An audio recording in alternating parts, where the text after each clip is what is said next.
ಎಲ್ರಿಗೂ ನಮಸ್ಕಾರ. ನೀವು ನೋಡ್ತಾ ಇದ್ದೀರಾ ಡಿವಿಜಿ ವಾಯ್ಸ್, ನಿಮ್ಮ ಕರಿಯಪ್ಪ. ಬಟ್ ಇವತ್ತಿನ ವಿಚಾರ ಬಹಳ ವಿಶೇಷವಾಗಿದೆ, ವಿಶಿಷ್ಟವಾಗಿದೆ.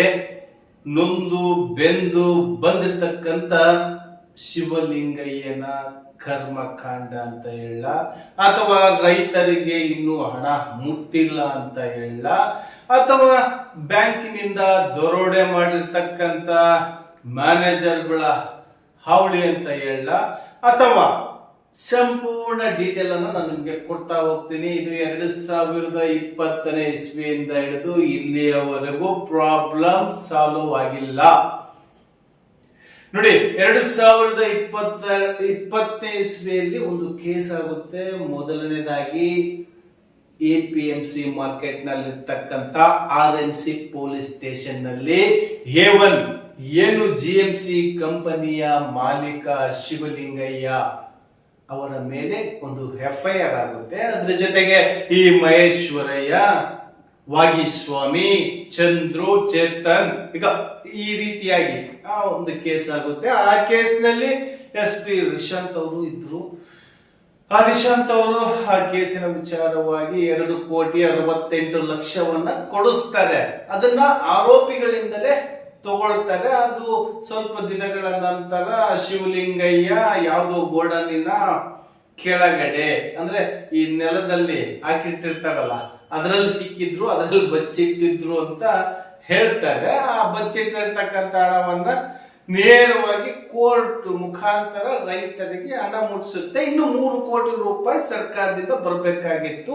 ಆದರೆ 5,75,929 ರೂಪಾಯಿ ಅಕೌಂಟ್ ಇಂದ ಹೇಗೆ ಬೇರೆಯವರ ಅಕೌಂಟಿಗೆ ಹೋಯ್ತು? ಆ ಅಕೌಂಟಿಗೆ ಹೋಗಿರ್ತಕ್ಕಂಥ ಲಿಸ್ಟ್ ಅಂತ ತೆಗೆದ್ರೆ ಈ ಶಿವಲಿಂಗಯ್ಯನಿಗೂ ಈ ಅಕೌಂಟ್ ಹೋಲ್ಡರ್ರಿಗೂ ಸಂಬಂಧನೇ ಇಲ್ಲ. ಯಾಕೆ ಇದನ್ನ ಹೇಳ್ತಾ ಇದ್ದೀನಿ ಅಂತ ಹೇಳಿದ್ರೆ, ನಾನು ಸುಮಾರು ಸತಿ ಈ SP ಮೇಡಮ್ ಅವರಿಗೆ ಹೇಳಿ, ಅವ್ರಿಗೆ ಕಳಿಸಿ, DYSP ಅವ್ರಿಗೆ ಕಳಿಸಿ, ಅಡಿಷನಲ್ SP ಅವ್ರಿಗೆ ಕಳಿಸಿ, ಏನ್ ಪೊಲೀಸ್ ಇಲಾಖೆಯಲ್ಲಿ ಕರಿಯಪ್ಪ ಅಂತ ಹೇಳಿದ್ರೆ ಅದೇನೋ ಅಂತಾರಲ್ಲ, ಹಂಗೆ ಸ್ವಾಮಿ ಹತ್ರಕ್ಕೆ ನಾನೇನೋ ದಿಮ್ನಾಗ ಇಸ್ಕೊಂಡ್ಬಿಟ್ಟಿದ್ದೀನಿ, ನ್ಯೂಸ್ ಮಾಡ್ತಾ ಇದ್ದೀನಿ ಅನ್ನೋ ಮಟ್ಟಕ್ಕೆ ಒಯ್ದ್ಬಿಟ್ರು. ಬಟ್ ಪಾಪ ಅವರಿಗೆ ಊಟ ಮಾಡೋದಕ್ಕೆ ಕಷ್ಟ ಇದೆ ಇವತ್ತಿನ ಪರಿಸ್ಥಿತಿ. ಬಟ್ ಹಿಂದೆ ಅವರ ಜೊತೆಗಿದ್ದ ಇದ್ದವರೆಲ್ಲರೂ ಅವರನ್ನ ಏನ್ ಮಾಡಬೇಕು ಅದನ್ನೆಲ್ಲ ಮಾಡಿದ್ದಾರೆ. ಬಟ್ ಇಲ್ಲಿ ನಾನು ಹೇಳಿಕೊಟ್ಟಿರ್ತಕ್ಕಂಥ ವಿಚಾರ ದಾಖಲೆಗಳನ್ನ ಇಟ್ಕೊಂಡು, ಈ ದಾಖಲೆಗಳು ಅಂದ ತಕ್ಷಣನೇ ಮೊದಲು ಬೇಕಾಗಿರ್ತಕ್ಕಂಥದ್ದು ಈ ಮಹೇಶ್ವರಯ್ಯ, ವಾಗೀಸ್ವಾಮಿ, ರವಿ, ಚೇತನ್, ಹೀಗೆ ಸುಮಾರು 18ರಿಂದ 20 ಜನರು ಅದರಲ್ಲಿ ಬರ್ತಾರೆ. But is rule and evidence, ದಾಖಲೆಗಳನ್ನ ಇಟ್ಕೊಂಡೆ ನಾನು ಹೇಳ್ತಾ ಇದ್ದೀನಿ. ಈ ರವಿ ಮಾಸ್ಟರ್ ಎಂಬುವನು ಈ ವಾಗೇಶ್ವರ ಬ್ರದರ್, ಅಂದ್ರೆ ಸಹೋದರ.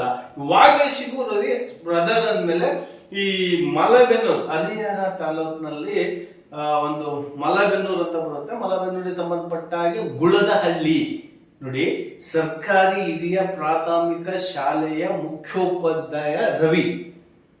ಭೋಗೇಶ್ವರಯ್ಯ ಈಸ್ 60 ವರ್ಷ ಮೇಲ್ಪಟ್ಟಿರ್ತಕ್ಕಂಥ ಒಬ್ಬ ವ್ಯಕ್ತಿ. ಆ ಭೋಗೇಶ್ವರಯ್ಯನಿಗೆ ನಕಲಿ ಸೀಟು, ಅಂದ್ರೆ ಈ ನಕಲಿ ಪ್ರಮಾಣ ಪತ್ರವನ್ನ ಈ ಶಾಲೆಯಿಂದ ಅವ್ರಿಗೆ ಕೊಡ್ತಾರೆ 2021ರಲ್ಲಿ. ಬಟ್ ಅದನ್ನೆಲ್ಲ ದಾಖಲೆಗಳನ್ನ ನಿಮ್ಗೆ ತೋರಿಸ್ತಾ ಹೋಗ್ತೀನಿ.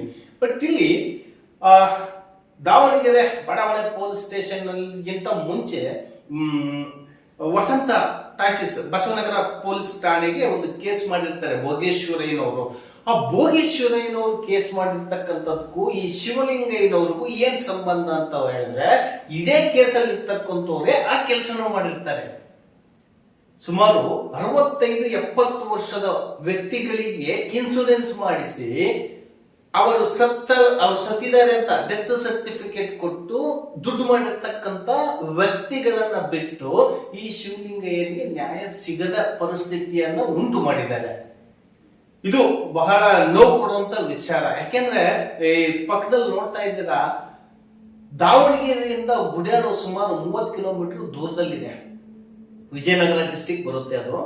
ಬಟ್ ಅಲ್ಲಿಂದ ಹಿಡಿದು ಇಲ್ಲಿಯವರೆಗೂ ಹೆಂಡತಿ, ತಂದೆ ತಾಯಿ, ಮಕ್ಕಳನ್ನ ಪಾದಯಾತ್ರೆಯ ಮುಖಾಂತರ ಕರ್ಕೊಂಡು ಬಂದು SP ಆಫೀಸ್ ಮುಂದೆ ಕುತ್ಕೊಂಡು ಹೋರಾಟ ಮಾಡ್ತಾರೆ ಆ ವ್ಯಕ್ತಿ ಅಂತ ಹೇಳಿದ್ರೆ, ನಿಜವಾಗ್ಲೂ ನಾವೆಲ್ಲ ಇಂಡಿಯನ್ಸ್ ಸ್ವಾಮಿಯರಿಗೆಲ್ಲ ಪಾದಕ್ಕೆ ಬೀಳ್ತೀವಿ. ಬಟ್ ಈ ಸ್ವಾಮಿಗೆ ಈ ರೀತಿಯಾಗಿ ಅನ್ಯಾಯ ಆಗಿದೆಯಲ್ಲ ಅಂತ ನಾನು ಆ ನೋವಿನಿಂದ ವಿಡಿಯೋ ಮಾಡ್ತಾ ಇದ್ದೀನಿ ಹೊರತು ಅವರಿಂದ ನನಗೆ ಹಣ ಬರುತ್ತೆ ಅನ್ನೋ ಉದ್ದೇಶ ಮೊದಲು ಯಾರಾದ್ರೂ ತಲೆಯಲ್ಲಿದ್ರೆ ತೆಗೆದ್ಬಿಡಿ. ಯಾಕೆಂದ್ರೆ ನನ್ನ ಸಿದ್ಧಾಂತ ಒಂದು ಲೆಜೆಂಡ್ರಿ ಆಗಿರ್ಬೇಕು, ನನ್ನ ಆಬಿಲೇಷನ್ ಆಗಿರ್ಬೇಕು, ಒಬ್ರು ನ್ಯಾಯ ಕೊಡಿಸೋದೇ ಹೊರತು ಅವರಿಂದ ಕಿತ್ಕೊಂಡು ತಿನ್ಬೇಕು ಅನ್ನೋ ಉದ್ದೇಶದಿಂದ ಅಲ್ಲ. ಅದಾಗುತ್ತೆ. ಅದಾದ್ಮೇಲೆ ಏನಾಗುತ್ತೆ, ಅಲ್ಲಿಗೆ ಮತ್ತೆ ಯಥಾ ಪ್ರಕಾರ ಅಂತಾರಲ್ಲ ಆ ರೀತಿಯಾಗಿ DYSP ಅವರು ಹೋಗ್ತಾರೆ, ಎಲ್ಲ ಮಾತಾಡ್ತಾರೆ. ನೆಕ್ಸ್ಟ್ SP ಅವ್ರು ಬಂದ್ಬಿಟ್ಟು ಈ ಹಬ್ಬ ಆದ್ಮೇಲೆ ನ್ಯಾಯ ಕೊಡಿಸ್ತೀನಿ ಅಂತ ಹೇಳಿದ್ದಾರೆ. ನಮ್ಮ ದಾವಣಗೆರೆ ಶೇಖರ್ ತೆಕ್ಕಣ್ಣನವರ್, ದಾವಣಗೆರೆ SP ಅವರು. ಆಯ್ತು, ಈ ಪಾರ್ಟಿ ಕಡೆ ಬಿಡೋಣ. ಈಗ ನೆಕ್ಸ್ಟ್ ಈ ಭೋಗೇಶ್ವರಯ್ಯ 61 ವರ್ಷ ಇದ್ರು ಅವರಿಗೆ 40 ಅಂದ್ರೆ 10-12 ವರ್ಷಕ್ಕಿಂತ ಚಿಕ್ಕದಾಗಿರ್ತಕ್ಕಂಥ ಅವ್ರು ಆ ಶಾಲೆಯಲ್ಲೇ ಓದಿಲ್ಲ. ಯಾಕೆಂದ್ರೆ ಹಿಂದೆ ಆಧಾರ್ ಕಾರ್ಡ್ಗಳು ಇರ್ಲಿಲ್ಲ. ಆ ಆಧಾರ್ ಕಾರ್ಡ್ಗಳು ಇಲ್ಲ ಅಂತ ಹೇಳಿದ್ಮೇಲೆ ಈ ಶಾಲಾ ದಾಖಲಾತಿಗಳನ್ನ ತೆಗೆದುಕೊಂಡು ಹೋಗಿ ಆಧಾರ್ ಕಾರ್ಡ್ ನಲ್ಲಿ ಇರ್ತಕ್ಕಂಥ ಹೆಸರುಗಳನ್ನ ಚೇಂಜ್ ಮಾಡಬಹುದಾಗಿತ್ತು. ಅಂತಹ ಕೆಲಸವನ್ನು ಮಾಡಿರ್ತಕ್ಕಂಥ ಖದೀಮರನ್ನ ಬಿಟ್ಟು ಆ ಕೇಸಿಗೆ ಚೌಬಿ ಮಲ್ಲಮ್ಮ ಚೌಬಿ ಬಡಾವಣ police station CPI B report ಆಗ್ತಾರೆ. ನೋಡಿ ಹೇಗಿದೆ ತನಿಖೆ. ಯಾಕೆಂದ್ರೆ ಪ್ರಾಕ್ಟಿಕಲ್ ಆಗಿ ನಾವು ಎಲ್ಲಾ ದಾಖಲೆಗಳನ್ನು ಕೊಟ್ಟರು ಸಮೇತ ಈ ರೀತಿಯಾಗಿ ತನಿಖೆ ಮಾಡಿದ್ರೆ ಯಾವ ಸ್ವಾಮಿಯರಿಗೆ ನ್ಯಾಯ ಸಿಗುತ್ತೆ ಹೇಳಿ? ಇಲ್ಲಿ ತನಿಖೆ ಮಾಡಿರೋ ತಪ್ಪು ಅಂತ ಹೇಳ್ತಾ ಇಲ್ಲ, ಎವಿಡೆನ್ಸ್ ಇಲ್ಲ ಅಂತ ಹೇಳಿದ್ರೆ ನಿಮ್ಮ ಪ್ರಕಾರವಾಗಿ ನೀವೆಲ್ಲ ಮಾಡಬಹುದಾಗಿತ್ತು. ಬಟ್ ಎಲ್ಲ ಎವಿಡೆನ್ಸ್ ಕೊಟ್ಟರು ಸಮೇತನು ಯಾಕೆ ಅವ್ರಿಗೆ ಶಿಕ್ಷೆ ಆಗ್ಲಿಲ್ಲ? 2020-21ನೇ ಸಾಲಿನಲ್ಲಿ ನಡೆದಿರ್ತಕ್ಕಂಥ ಘಟನೆ ಇದು. ಅದೇ ರೀತಿಯಾಗಿ ಇನ್ನೊಬ್ಬ ವ್ಯಕ್ತಿ ಮುಸ್ಲಿಂ ಮೊಹಮ್ಮದ್ ಅನ್ನೋ ವ್ಯಕ್ತಿದು ಒಂದು ಇನ್ಸೂರೆನ್ಸ್ ಮಾಡ್ತಾರೆ. ಅವನಿಗೆ ಕ್ಯಾನ್ಸರ್ ಇರುತ್ತೆ, ಅವನಿಗೆ ಒಂದು ಇನ್ಸೂರೆನ್ಸ್ ಮಾಡಿಸ್ತಾರೆ, ಅವನು ಸತ್ತೋಗ್ತಾನೆ, ಅವ್ನು ಹೆಂಡತಿ ಕೊಡ್ಬೇಕಾಗಿರುತ್ತೆ, ಅದ್ರಲ್ಲಿ ಮುಕ್ಕಾಲ ಭಾಗ ಇವರೇ ತಗೊಂಡು ಕಾಲ್ ಭಾಗ, ಅವೆಲ್ಲ ಇನ್ನೂ ದೊಡ್ಡ ದೊಡ್ಡ ಕೇಸ್ಗಳಿದಾವೆ. ಅದಕ್ಕೆ ತಕ್ಕನಂಗೆ ಎಲ್ಲ ಎವಿಡೆನ್ಸ್ ಇದಾವೆ. ಇಂಥ ಪಾಪಿ ನನ್ನ ಮಕ್ಕಳನ್ನ ಅರೆಸ್ಟ್ ಮಾಡೋಗ್ಬಿಟ್ಟು ಇಂಥ ಪಾಪಿ ನನ್ನ ಮಕ್ಕಳಿಗೆ ಶಿಕ್ಷೆ ಕೊಡೋದ್ರ ಬದ್ಲಿ ಈ ಶಿವಲಿಂಗಯ್ಯ ಏನ್ ತಪ್ಪು ಮಾಡಿದ್ದಾನೆ ಅಂತ ಹೇಳಿ ಈ ರೀತಿಯಾಗಿ ಶಿಕ್ಷೆ ಆಗ್ತಾ ಇದ್ದು ನನಗೆ ಗೊತ್ತಿಲ್ಲ. ಆಯ್ತು, ನೆಕ್ಸ್ಟ್ ಮತ್ತೆ ನಾನು ಈ ಶಿವಲಿಂಗಯ್ಯ ಸ್ಟೋರಿ ಬರ್ತೀನಿ. ಈ ಶಿವಲಿಂಗಯ್ಯ 5 ಕೋಟಿ ಚಿಲ್ಲರ ಅಂದ್ರೆ 5,75,938 ರೂಪಾಯಿಗಳನ್ನ ಅವ್ರ ಅಕೌಂಟ್ ಇಂದ ಯಾರ್ಯಾರ ಅಕೌಂಟಿಗೆ ದುಡ್ಡು ಹೋಗಿದೆ ಅದು ಕಂಪ್ಲೀಟ್ ಸ್ಟೋರಿನ ನಾನು ನಿಮ್ಗೆ ಹೇಳ್ತಾ ಹೋಗ್ತೀನಿ. ಯಾಕೆ ಅಂತ ಹೇಳಿದ್ರೆ ಆ ಪೂರ್ತಿ ಕಂಪ್ಲೀಟ್ ಸ್ಟೋರಿಯನ್ನ ನಾನು ನಿಮ್ಗೆ ತಿಳಿಸಿದ್ರೆ ಆ ದುಡ್ಡು ಯಾರ್ಯಾರು ಹೋಗಿದೆ ಅಂತ ನಾನು ನಿಮ್ಗೆ ಹೇಳ್ತಾ ಹೋಗ್ತೀನಿ.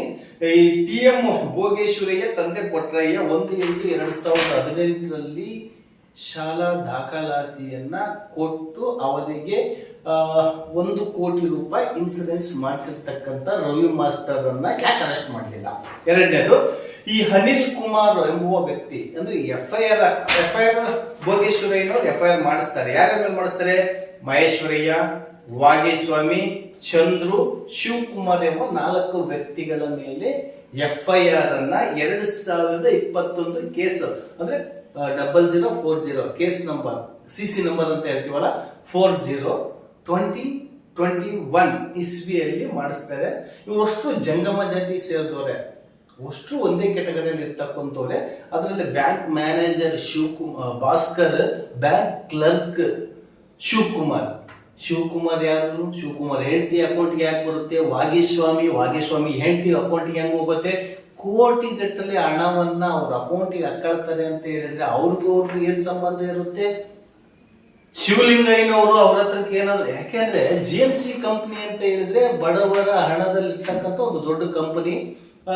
ಚಿಕ್ಕ ವ್ಯವಹಾರಗಳನ್ನು ಮಾಡಿಕೊಂಡು ದೊಡ್ಡದಾಗಿ ಹೆಸರು ಮಾಡಿರ್ತಕ್ಕಂಥ, ಅಂದ್ರೆ ಅತಿ ಬೇಗ ಹಗಲಿರುಳು ಶ್ರಮಿಸ್ತಕ್ಕಂಥ ವ್ಯಕ್ತಿ ಅಂತ ಹೇಳಿದ್ರೆ ತಪ್ಪಾಗ್ಲಾರ್ದು. ಯಾಕೆ ಅಂತ ಹೇಳಿದ್ರೆ ನಾನು ಸಹ ಸ್ಟುಡಿಯೋ ಮಾಡ್ಬೇಕಾರ ಅವರು ಪಡ್ತಾ ಇರ್ತಕ್ಕಂಥ ಶ್ರಮ ಬಹಳ ನೋಡ್ತಾ ಇದ್ದೆ. 24x7 ಅಂತಾರಲ್ಲ, ಹಂಗೆ ತಮಿಳುನಾಡು, ಆಂಧ್ರ, ಕೇರಳ, ಮಹಾರಾಷ್ಟ್ರ, ಗೋವಾ ಬೇರೆ ಕಡೆಗೆ ಹೋಗ್ಬಿಟ್ಟು ಸೀಡ್ಸ್ ಖರೀದಿಗಳನ್ನು ಮಾಡ್ತಿದ್ರು ಅಂತ ನಾನು ಕೇಳ್ಪಟ್ಟಿದ್ದೆ. ಬಟ್ ನನಗೂ ಅವ್ರಿಗೂ ಅಷ್ಟು ಪರಿಚಯವಿರ್ಲಿಲ್ಲ ಅಷ್ಟೇನೆ.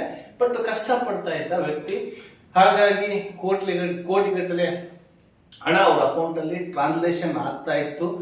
ಬಟ್ ನಾನು ಅವಾಗ ಮಾತಾಡಿಸ್ತಾ ಇದ್ದೆ ಅಷ್ಟೇ. ಊಟ ಆಯ್ತಾ ತಿಂಡಿ ಆಯ್ತಾ ಅಂತ ಬಿಟ್ರೆ ಮತ್ತೆ ಅವ್ರು ನಾನು ಏನು ಕೇಳಿಲ್ಲ, ನನಗೆ ಅವ್ರೇನು ಕೊಟ್ಟಿಲ್ಲ.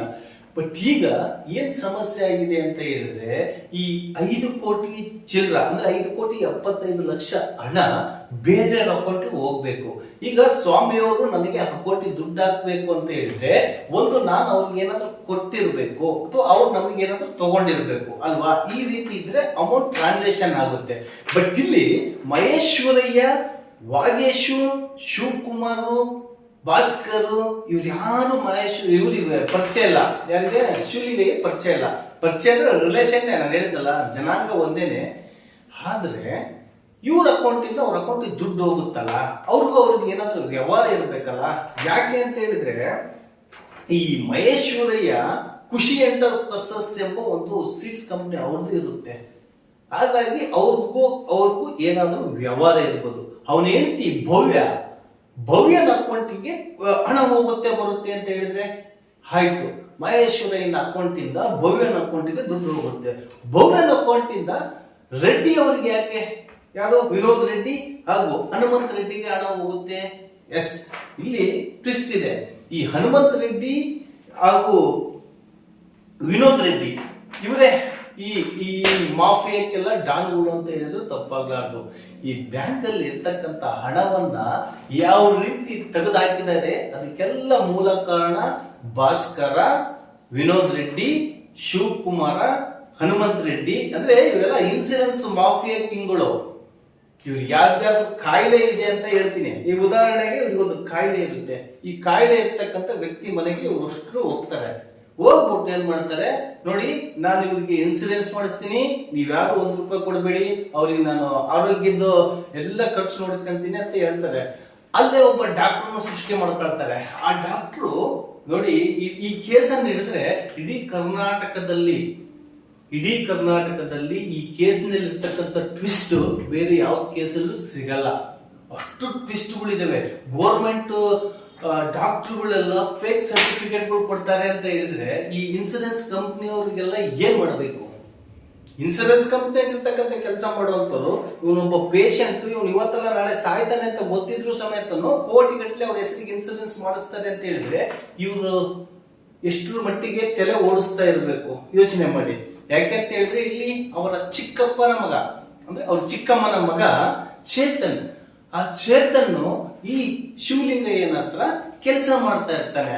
ಈ ಆಡಳಿತದ ವ್ಯವಸ್ಥೆಯನ್ನೆಲ್ಲ ಈ ಚೇತನ್ನೇ ಮಾಡ್ತಾ ಇರ್ತಕ್ಕಂಥದ್ದು.